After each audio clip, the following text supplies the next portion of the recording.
वित्त मंत्री रामेश्वर उरांव ने गुमला में राज्य के पहले 400 क्षमता वाले महिला पुस्तकालय का किया उद्घाटन। जिला टीम के पहल की सराहना, कहा जरूरतमंद छात्राओं को होगा फायदा। बिरसा मुंडा केंद्रीय कारागार में बंद पीएलएफआई सुप्रीमो दिनेश गोप से आज ईडी करेगी पूछताछ। टेरर फंडिंग मामले में ईडी को मिल सकते हैं कई राज। गिरिडीह में देर रात 3 युवक नदी में बहे, एक सुरक्षित बाहर निकला, 2 की तलाश जारी। तीनों युवक हजारीबाग के।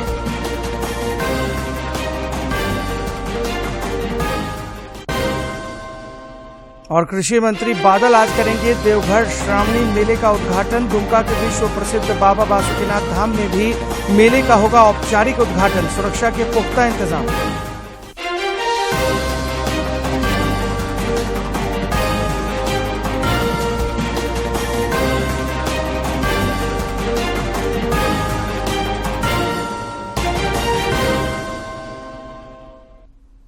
नमस्कार, आप देख रहे हैं खबरें झारखंड। इस वक्त की तमाम ताजा तरीन और अहम खबरों को लेकर हाजिर हूं मैं राहुल शर्मा। राष्ट्रपति द्रौपदी मुर्मू आज से कर्नाटक, तेलंगाना और महाराष्ट्र की 5 दिवसीय यात्रा पर रहेंगी। वे कर्नाटक के मुद्दनहल्ली में श्री सत्य साई विश्वविद्यालय के दूसरे दीक्षांत समारोह में भी शामिल होंगी। मदनहल्ली में श्री सत्य साई विश्वविद्यालय के दूसरे दीक्षांत समारोह में शामिल होंगी। मंगलवार को राष्ट्रपति हैदराबाद में अल्लूरी सीताराम राजू की 125वीं जयंती के समापन समारोह को संबोधित करेंगे। बुधवार को राष्ट्रपति महाराष्ट्र में गोंडवाना विश्वविद्यालय के 10वें दीक्षांत समारोह में शामिल होंगी। वो नागपुर के कोराडी में भारतीय विद्या भवन के सांस्कृतिक केंद्र का उद्घाटन भी करेंगी।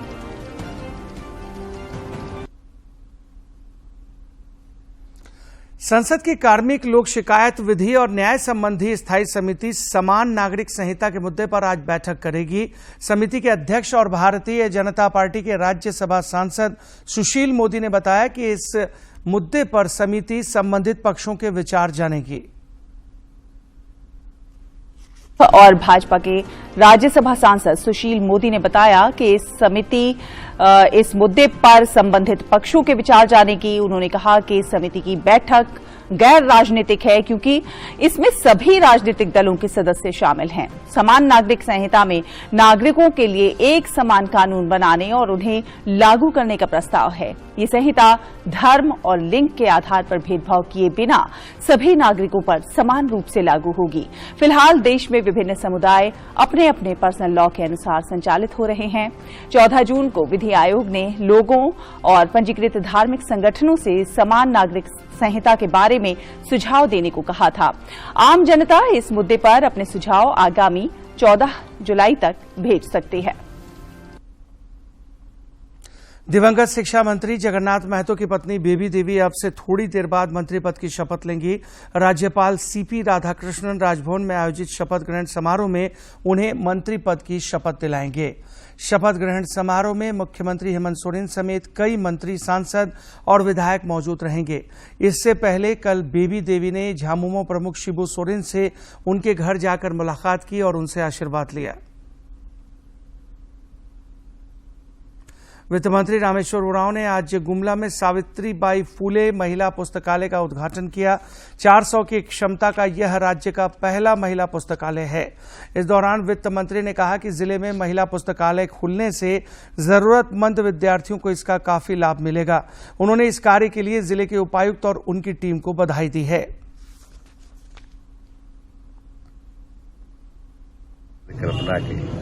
मूर्त रूप दिया, उसने इतिहास बनाया।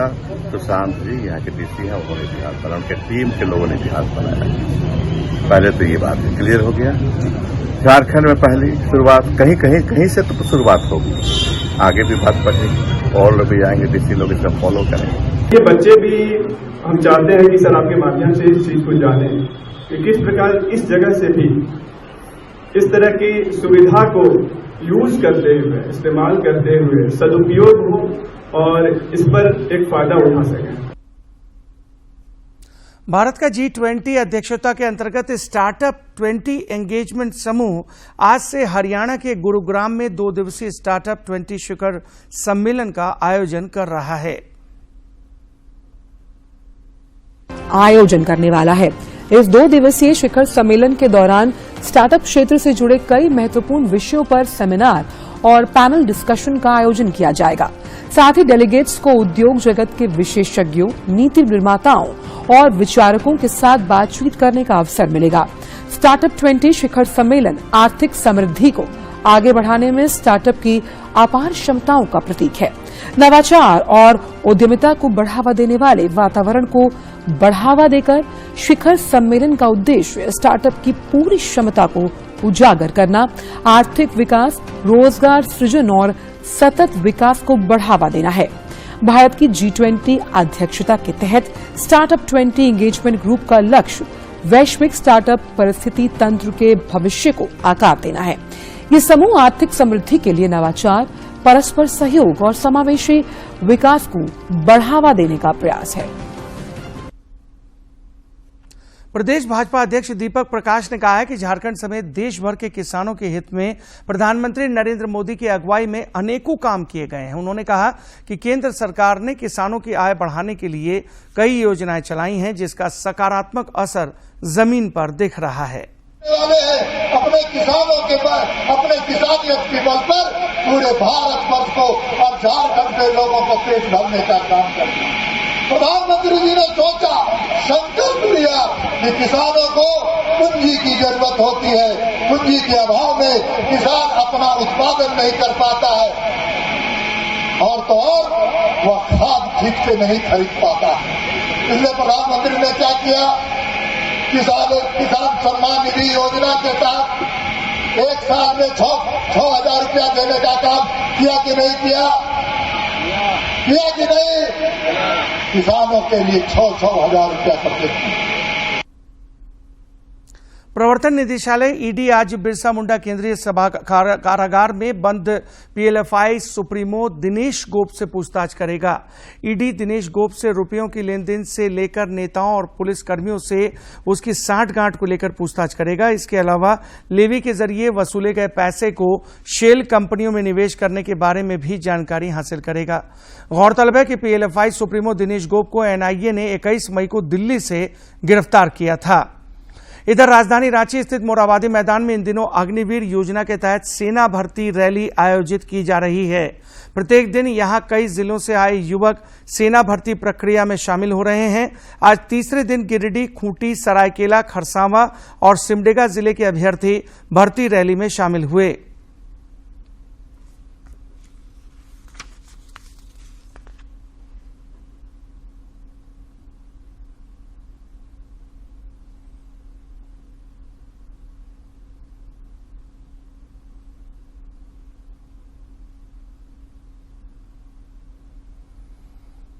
गिरिडीह जिले के मुफस्सिल थाना क्षेत्र स्थित ऊसरी नदी में कल देर रात 3 युवक नदी में बह गए। एक युवक किसी तरह तैरकर बाहर निकल पाया, जबकि 2 युवकों का अब तक सुराग नहीं मिल पाया है। इन दोनों युवकों की खोजबीन की जा रही है। मुफस्सिल थाना की पुलिस अधिकारी कमलेश पासवान ने बताया कि ये तीनों युवक बेंगाबाद से अपने घर की ओर जा रहे थे। तभी मोटरसाइकिल सवार इन तीनों युवकों ने नदी पार करने की कोशिश की। इस दौरान ये तेज नदी की धारा में बह गए। तीनों युवक हजारीबाग के रहने वाले हैं।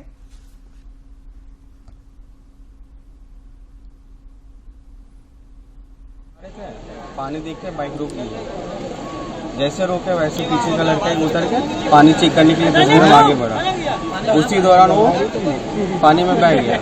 जैसे वो बहा, दूसरा लड़का उसको देखा, उसके पीछे पीछे वो गया, वो भी बह गया। कृषि मंत्री बादल आज विश्व प्रसिद्ध राजकीय श्रावणी मेला का उद्घाटन करेंगे।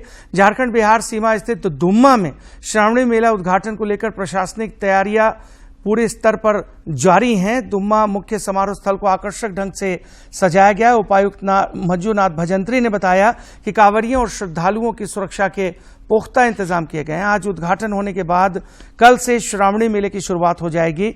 इस बार श्रावणी मेला 2 महीने तक चलेगा। इस दौरान वीआईपी दर्शन की व्यवस्था बंद रहेगी।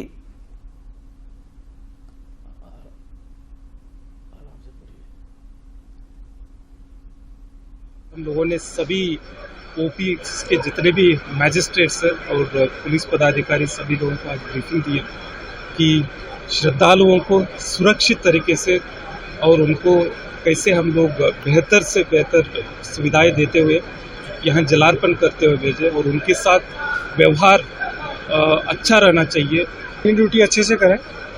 अगर प्रत्येक यूनिट अपनी ड्यूटी अच्छे से करेगी तो हम लोग मजबूती से और सुरक्षित जलार्पण करवा पाएंगे।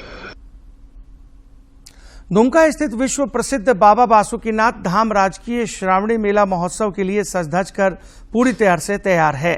आज यहां राजकीय श्रावणी मेले का विधिवत उद्घाटन होना है। यहां आने वाले कांवरियों और शिव भक्तों की सुविधा, सुरक्षा और सेवा के पुख्ता इंतजाम किए गए हैं। दुमका के विश्व प्रसिद्ध बाबा बासुकीनाथ धाम में 4 जुलाई से श्रावणी मेला आरंभ हो जाएगा। हालांकि भक्तों की भीड़ अभी से उमड़ रही है, जिन्हें प्रशासनिक व्यवस्था के तहत कतारबद्ध पूजा का अवसर दिया जा रहा है। इस बार सावन माह 1 नहीं 2 मास होगा, इसलिए इस बार सावन की 8 सोमवारी होगी। जिला प्रशासन और मंदिर न्यास समिति ने भक्तों के लिए सुगमता से जलार्पण की व्यवस्था सुनिश्चित की गई है। राज्य के जल संसाधन मंत्री मिथिलेश ठाकुर ने भी तैयारी का जायजा लिया। उन्होंने कहा कि मेले के सफल संचालन के लिए मुकम्मल इंतजाम किए गए हैं। पूरी तरह से रांची से लेकर और कमिश्नरी मुख्यालय दुमका से लेकर सभी जगह सभी अधिकारी, सभी विभागों के जितने भी जिम्मेदार पदाधिकारी अधिकारी हैं, सभी लोग सचेत हैं, सजग हैं और श्रावणी मेले में किसी तरह की परेशानी किसी भी श्रद्धालु को नहीं होगी। जिले के उपायुक्त रविशंकर शुक्ल ने बताया कि मेले के दौरान सुरक्षा, सुविधा और सेवा के सभी पहलुओं की समीक्षा कर ली गई है। शिविर आदि जितने भी अस्थायी निर्माण हो रहे हैं, उनकी मजबूती, अग्नि सुरक्षा, विद्युत व्यवस्था आदि की भी समीक्षा की गई है। श्रावणी मेला को लेकर के श्रद्धालुओं को किसी प्रकार की कठिनाई न हो, इस संबंध में समीक्षा बैठक का आयोजन किया गया और सभी पहलुओं पर समीक्षा की गई।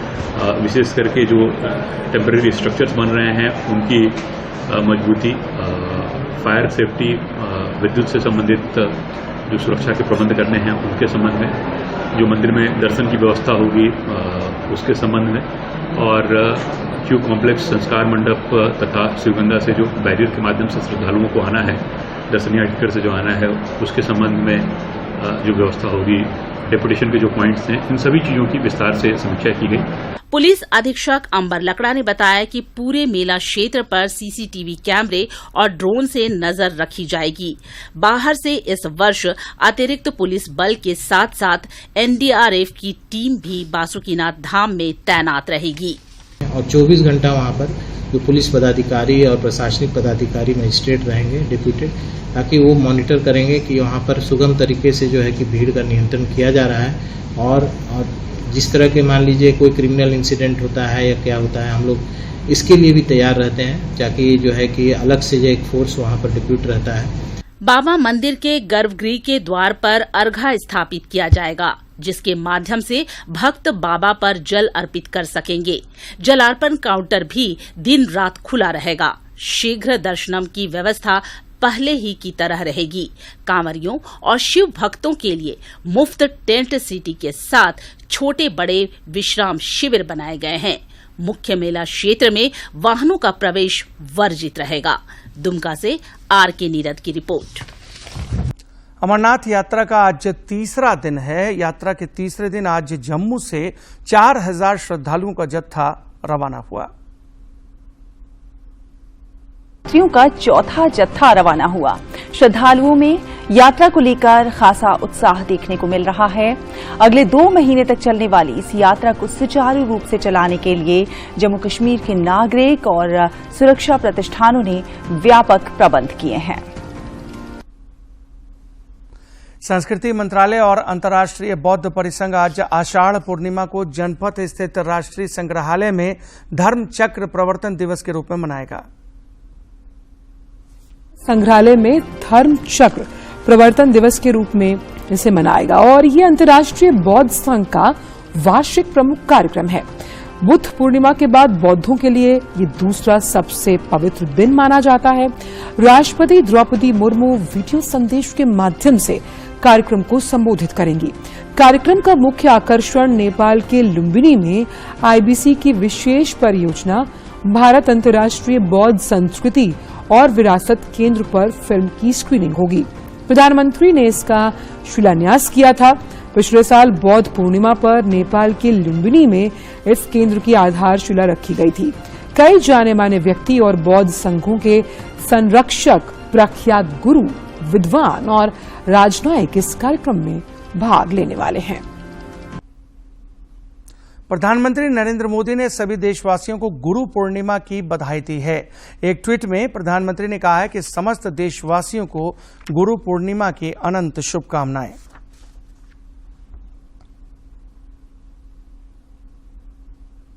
और अब कुछ खबरें राज्य के विभिन्न जिलों से।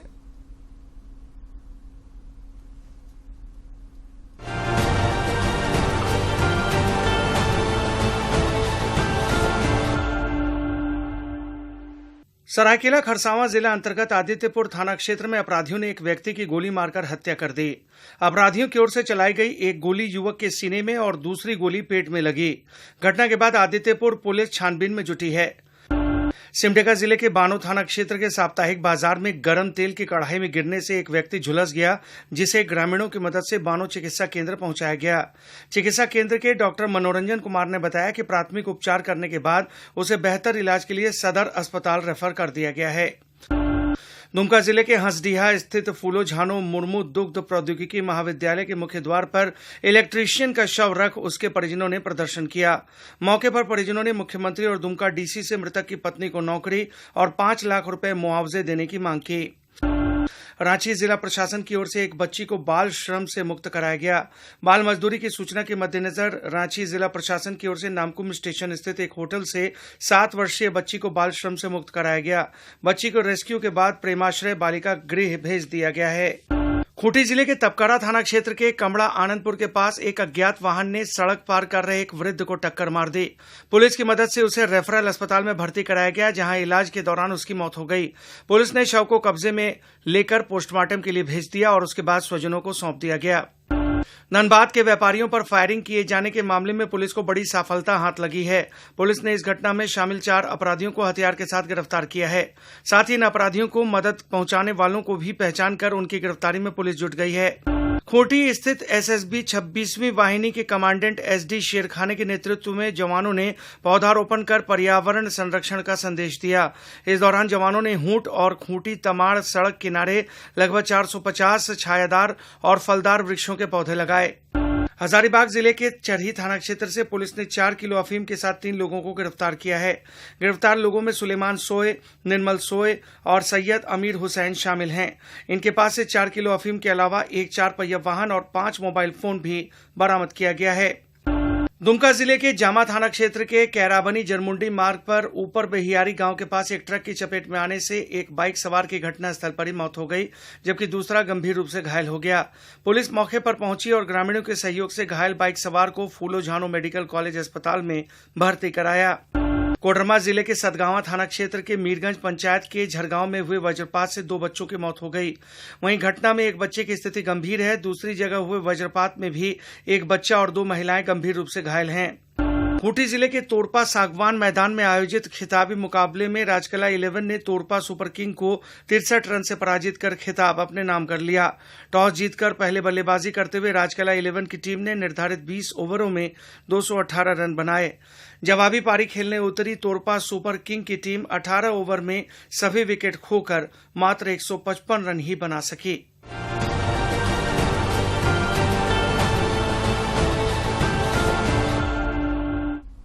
दक्षिणी पश्चिमी मानसून ने 6 दिन पहले ही पूरे देश को कवर कर लिया है। इधर रांची स्थित मौसम विभाग ने राज्य के गोड्डा, दुमका, पाकुड़ और साहेबगंज में आज और कल कहीं कहीं भारी बारिश की संभावना व्यक्त की है।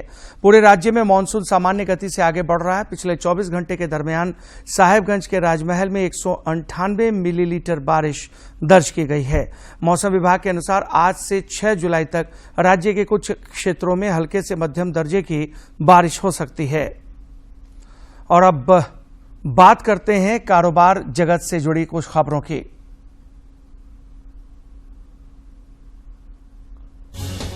शेयर बाजार में इस हफ्ते तेजी देखने को मिल सकती है। एनालिस्टों के मुताबिक इस हफ्ते S&P global India manufacturing PMI, services PMI, composite PMI, monthly automobile sector, sales, US trade balance, FII inflow और ग्लोबल ट्रेंड्स पर बाजार की नजर रहेगी। इसके साथ ही HDFC बैंक के मर्जर का भी शेयर बाजार पर असर आएगा। दोनों बैंकों का विलय 1 जुलाई से प्रभावी हो गया है।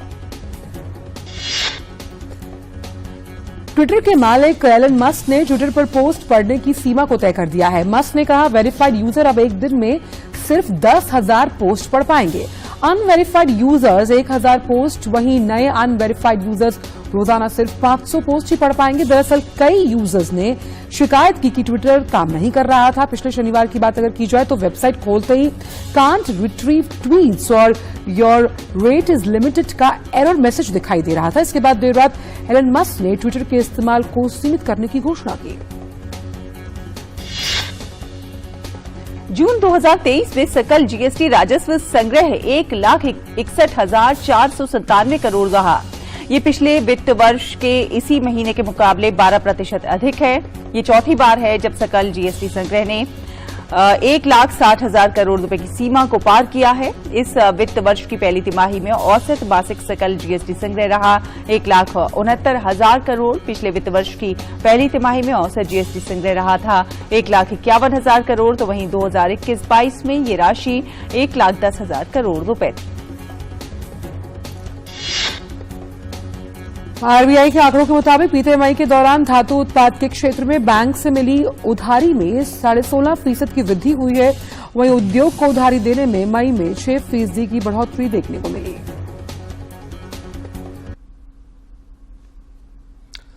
नोवाक जोकोविच आज से शुरू हो रहे साल के तीसरे ग्रैंड स्लैम विंबलडन के प्रबल दावेदार माने जा रहे हैं। जोकोविच की नजर अपना 24वां ग्रैंड स्लैम जीतने पर रहेगी। साल का तीसरा ग्रैंड स्लैम विंबलडन सोमवार से शुरू होने जा रहा है। विंबलडन में पुरुष एकल खिताब जीतने के प्रबल दावेदार माने जा रहे नोवाक जोकोविच का कहना है कि उनकी नजर अपना 24वां ग्रैंड स्लैम जीतने पर है। फ्रेंच ओपन जीतने के साथ ही जोकोविच राफेल नडाल को पीछे छोड़कर सबसे ज्यादा ग्रैंड स्लैम जीतने वाले पुरुष टेनिस खिलाड़ी बन गए थे। जोकोविच ने पिछले 4 विंबलडन खिताब जीते हैं और वे रोजर फेडरर के रिकॉर्ड 8 बार विंबलडन जीतने के रिकॉर्ड की बराबरी करने से सिर्फ एक खिताब दूर हैं। वहीं जोकोविच मार्गरेट कोर्ट के 24 ग्रैंड स्लैम के रिकॉर्ड से भी सिर्फ एक खिताब की दूरी पर हैं। I don't feel more relaxed, to be honest. मैं बहुत ज्यादा आराम करने की स्थिति में नहीं हूँ। मेरे अंदर अभी भी सफलता हासिल करने की भूख है। मैं और ग्रैंड स्लैम जीतना चाहता हूँ। टेनिस में और उपलब्धियां हासिल करना चाहता हूँ। मैं जानता हूँ कि फिलहाल मैं शीर्ष स्तर पर टेनिस खेलने के लायक हूँ। फ्रेंच ओपन के कुछ दिन बाद ही मैंने घास पर खेलने की तैयारी भी शुरू कर दी थी। I'll have to face probably different circumstances and have different approach. दुनिया के नंबर 3 टेनिस खिलाड़ी डेनियल मेदवेदेव भी विंबलडन में अपना रिकॉर्ड सुधारना चाहते हैं। मेदवेदेव कभी भी विंबलडन में चौथे दौर से आगे नहीं बढ़ सके हैं। मुझे हार्ड कोर्ट ज्यादा पसंद है। अब तक मेरे लिए घास से ज्यादा अच्छे परिणाम क्ले पर आए हैं। मैं ये बदलना चाहता हूँ। मैं घास पर अच्छा खेलना चाहता हूँ। पिछले साल मैंने 3 टूर्नामेंट में से 2 के फाइनल में जगह बनाई थी। मुझे अपनी लय हासिल करनी होगी। महिला एकल वर्ग में दुनिया की नंबर 1 खिलाड़ी ईगा श्वांतेक भी ग्रास कोर्ट पर अपना रिकॉर्ड सुधारने के उद्देश्य से विंबलडन में उतरेंगी। पिछले साल मैं नंबर 1 के रूप में आई थी और मुझ पर बहुत दबाव था। मैंने सिर्फ अपने खेल पर ध्यान दिया और सीखने की कोशिश की। कोशिश करूंगी कि इस बार उस सीख का कुछ फायदा उठा सकूं। घास पर खेलना हमेशा ही मुश्किल होता है। फ्रेंच ओपन में क्ले पर अच्छा खेलने के बाद आपको विंबलडन में घास पर खेलने की तैयारी करने के लिए बहुत कम समय मिलता है। ईगा श्वांतेक ने 2022 में यूएस ओपन जीता था। वहीं पिछले महीने उन्होंने लगातार दूसरी बार फ्रेंच ओपन का खिताब अपने नाम किया। हालांकि श्वांतेक का विंबलडन में प्रदर्शन कुछ खास नहीं रहा है और वे राउंड ऑफ 16 से आगे नहीं बढ़ पाई हैं। Sports desk, DD news. भारतीय क्रिकेट कंट्रोल बोर्ड ने बांग्लादेश के आगामी दौरे के लिए महिला एकदिवसीय अंतर्राष्ट्रीय और T20 अंतर्राष्ट्रीय टीम की घोषणा कर दी है। भारतीय टीम 3 एकदिवसीय मैच और 3 T20 मैचों की सीरीज खेलने वाली है। बांग्लादेश दौरे के लिए चयनित 18 सदस्यीय भारतीय महिला क्रिकेट टीम ने दाएं हाथ की तेज गेंदबाज रेणुका सिंह और विकेटकीपर ऋचा घोष को जो है उसमें जगह नहीं मिली है। वहीं भारतीय टीम हरमनप्रीत कौर की अगुवाई में ये मुकाबला खेलेगी, जबकि स्मृति मंधाना उप कप्तान की भूमिका में है। ये दौरा 3 मैचों की T20 सीरीज के साथ शुरू होगा और पहला मैच 9 जुलाई को खेला जाएगा, दूसरा 11 जुलाई को, तीसरा मैच 13 जुलाई को। 2 दिन के ब्रेक के बाद 3 मैचों की वनडे सीरीज 16 जुलाई से शुरू होनी है। दूसरा वनडे मैच 19 जुलाई को और तीसरा वनडे 22 जुलाई को खेला जाएगा। सभी मैच मीरपुर के शेरे बांग्ला नेशनल क्रिकेट स्टेडियम में खेले जाएंगे। और अब बात करते हैं सेहत की। विटिलिगो यानी त्वचा पर सफेद दाग की समस्या। इस बीमारी में शरीर के कई हिस्सों में सफेद दाग बन जाते हैं। ये शरीर के किसी भी भाग में हो सकते हैं। इस रोग को लेकर लोगों के मन में डर और कई भ्रांतियां हैं। दरअसल हमारे शरीर में मेलेनोसाइट्स नामक कोशिकाएं होती हैं जो त्वचा को प्राकृतिक रंग प्रदान करती हैं। लेकिन जब किसी कारण से ये कोशिकाएं नष्ट होने लगती हैं तो अपना काम ठीक से नहीं कर पाती और त्वचा का रंग बदलने लगता है। हमारे शरीर का इम्यून सिस्टम यानी प्रतिरक्षा प्रणाली जब अपने ही शरीर के ऊतकों को नुकसान पहुंचाने लगता है तब ऐसा होता है। विटिलिगो जैसे आप लोग समझते हैं कि एक वो इस तरीके की बीमारी है जिसमें त्वचा के ऊपर सफेद रंग के निशान पड़ जाते हैं। इसमें कोई सिम्टम्स नहीं होते हैं। ये बीमारी किसी को भी हो सकती है, लेकिन उन लोगों में ज्यादा दिखती है जो कि पिगमेंटेड स्किन वाले होते हैं, कि जैसे कि लोग हमारे देश में हैं, एशिया या अफ्रीका के देशों में रहते हैं।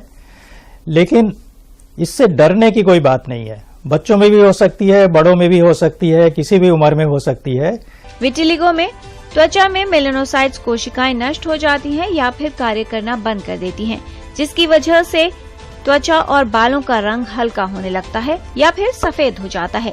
जब भी ये निशान पड़े तो ये जरूरी है कि डॉक्टर की सलाह लें और उसका इलाज कराएं। ये छुआछूत की बीमारी नहीं है, एक दूसरे को लगती नहीं है, ये वंशानुगत या हेरिडिटरी बीमारी नहीं है कि एक आदमी को है तो उसके बच्चों को हो जाएगी, और एक से दूसरे को लगने वाली तो बिल्कुल ही नहीं है। बीमारी का इलाज हो सकता है, जितनी जल्दी हो सके डॉक्टर की सलाह से इसका इलाज करवाएं और तब तक इलाज चलता रहे जब तक डॉक्टर ये न कह दें कि अब ये बीमारी ठीक हो गई है, या किसी मरीज में 70% 80% ठीक हो जाने के बाद निशान रुक जाते हैं, तो उस स्थिति में इसका सर्जरी से भी इलाज हो सकता है। और इसी के साथ इस बुलेटिन में फिलहाल इतना ही। दीजिए इजाजत, लेकिन चलते चलते एक नजर अब तक की सुर्खियों पर। वित्त मंत्री रामेश्वर उरांव ने गुमला में राज्य के पहले 400 क्षमता वाले महिला पुस्तकालय का किया उद्घाटन। जिला टीम के पहल की सराहना, कहा जरूरतमंद छात्राओं को होगा फायदा। बिरसा मुंडा केंद्रीय कारागार में बंद PLFI सुप्रीमो दिनेश गोप से आज ईडी करेगी पूछताछ। टेरर फंडिंग मामले में ईडी को मिल सकते हैं कई राज।